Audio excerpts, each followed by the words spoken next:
Once upon a time, in the peaceful kingdom of Nimara, which was known throughout the land for its scrolls, libraries, and art, there lived a quiet but brilliant princess named Layla. She was no warrior, nor did she possess magical powers, but she had a gift, the divine art of calligraphy. Her ink seemed to dance with light, and her words carried meaning that touched hearts, but her talent was often ignored in court. Calligraphy is for scribes, not rulers, the ministers scoffed. Layla simply smiled and continued practicing in secret. One day, a terrible threat appeared across the kingdom, a decree, an order from the king: prepare for war on the peaceful neighboring realm of all able-bodied subjects must bring weapons to the square. The people panicked. The king was ill and bedridden, and Layla knew he would never sign such a decree. She raced to his side. "Father, is this your order?" The king looked weak and confused. "I have no idea what you're talking about. It must be another fever dream," he said. Layla felt a chill. Someone had forged the king's signature. She took the scroll to examine it more closely. When the ministers arrived, they laughed. "It's obviously the work of a child. Look how childishly the paper is torn. No one would dare," and then stopped abruptly when they saw Layla kneeling beside the inkwell, examining the signature. "Layla, what are you doing?" asked one of the ministers, surprised to see the princess in such close proximity to the forged document. "I'm looking for clues," she replied without looking up. "Clues? What do you mean? This signature, it's not my father's. I'm certain of it, and the way this paper is torn is exactly how my brother, the prince, tears his practice scrolls when he's frustrated." The ministers exchanged glances. They all knew of the prince's anger issues. "But he's away at riding camp," said the Minister of Defense. "Exactly. Someone tore this like the prince because they wanted him to return quickly. Someone who knows the prince and has access to our king." Layla stood up slowly, connecting the dots. "It's the royal advisor. He's always trying to replace my father with me. I bet he plans to use the prince as the figurehead while seizing the throne for himself. That's why he sent for the prince and forged father's signature to spark a war. If the neighboring kingdom retaliates, the prince will be forced to take command of the army, and once he leaves, the advisor will take over."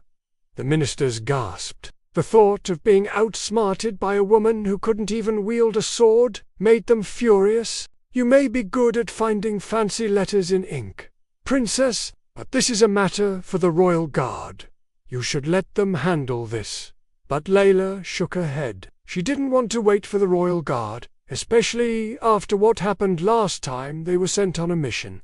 They came back with the wrong prince and an embarrassing story that had spread throughout the land. So Layla decided to handle the situation herself. "Very well, then we'll just have to bring you along."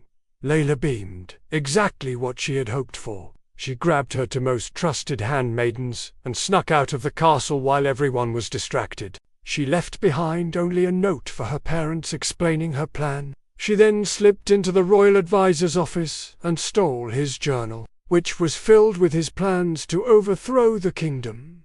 Layla copied his handwriting into her own book. Then, using her knowledge of the royal seal, she replaced the advisor's journal with her own. The next morning, the advisor presented the journal to the king, saying, "Look, Your Majesty, proof that the princess is defying you." The king, too sick to notice the switch, read the false entries aloud.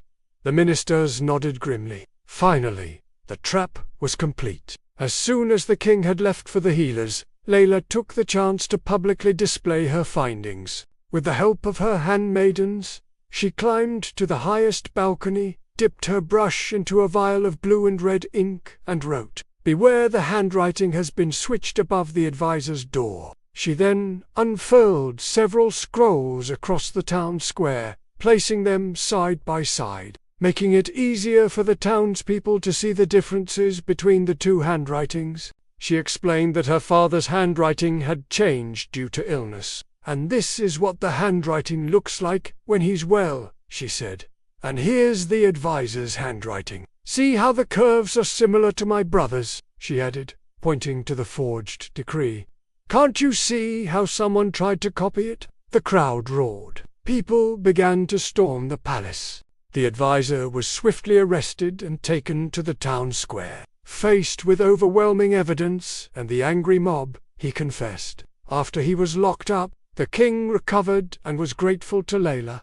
He named her the Voice of Truth, a royal title reserved for heroes of wisdom. Years passed, and Layla taught her kingdom to treasure truth, art, and education. She founded the Royal Ink Academy, where young girls and boys learned how words could change the world. The end. Moral of the story: even a simple pen can defeat a powerful lie. No skill is too small when used with courage and honesty. Let your talent speak when silence allows wrong to win.